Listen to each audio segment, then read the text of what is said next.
When we picture the Roman Empire, we picture the ultimate symbol of military discipline, order, and civilization. The actual origins of the city are far messier, beginning with two feral toddlers and a family dispute that spiraled out of control.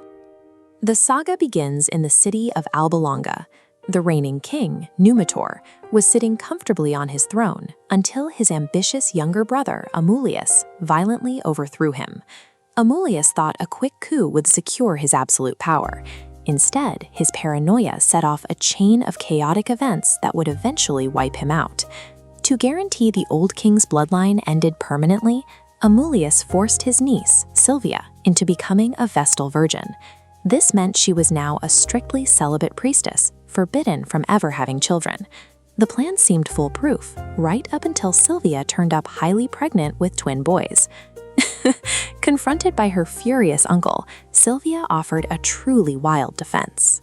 She claimed the pregnancy was the direct result of a physical attack by the Roman god of war, Mars. Whether this was a desperate lie or a deeply held mythological belief, Amulius couldn't let the boys live. He ordered the infants to be drowned, forcing a terrible act of infanticide that inadvertently birthed his own downfall. The king's thugs tossed the twin baby boys, Romulus and Remus, into a river in makeshift baskets. But the execution failed. The baskets survived the rapids and washed ashore in the cold mud. This is where the central myth of Roman identity takes hold. A female wolf discovered the starving infants, and instead of eating them, she adopted them, nursing them with her own milk.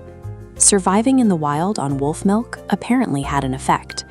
The twin boys grew up incredibly feral, developing absurd physical strength and highly violent instincts to survive the dangerous woods. They were eventually found and adopted by a local shepherd, who had the incredibly difficult job of teaching these wild teenagers basic human communication. These two brothers were entirely separated from polite society.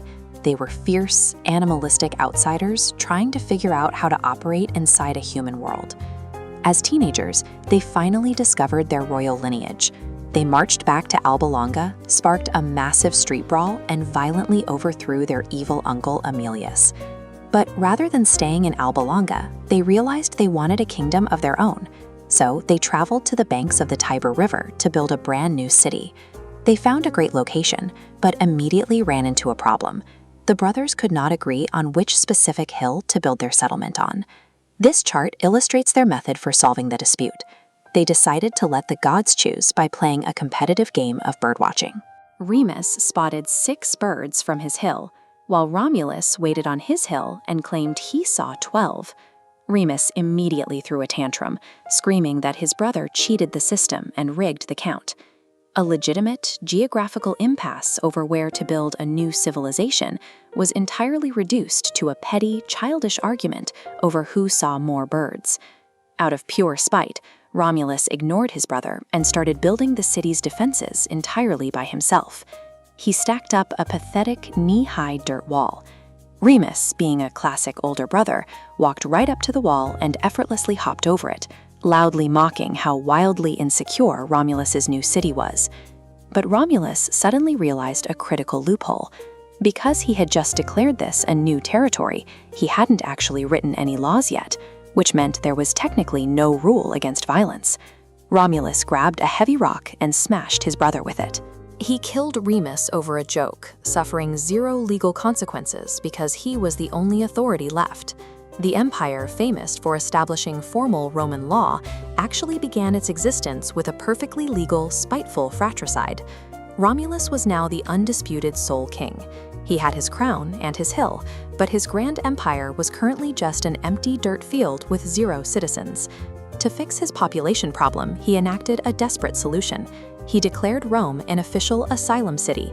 Anyone could move there, with 0 background checks and 0 law enforcement. The offer worked. The city rapidly flooded with people. Runaway slaves, men dodging massive debts, and violent criminals on the run poured into the settlement. But this booming population had a catastrophic flaw. The new citizens were entirely all men. Rome had 0 women, meaning there was no way to sustain a second generation. The earliest foundation of Rome was an unstable camp of outlaws and fugitives. This demographic crisis forced Romulus into a desperate corner, setting the stage for the chaotic actions they would take next just to survive.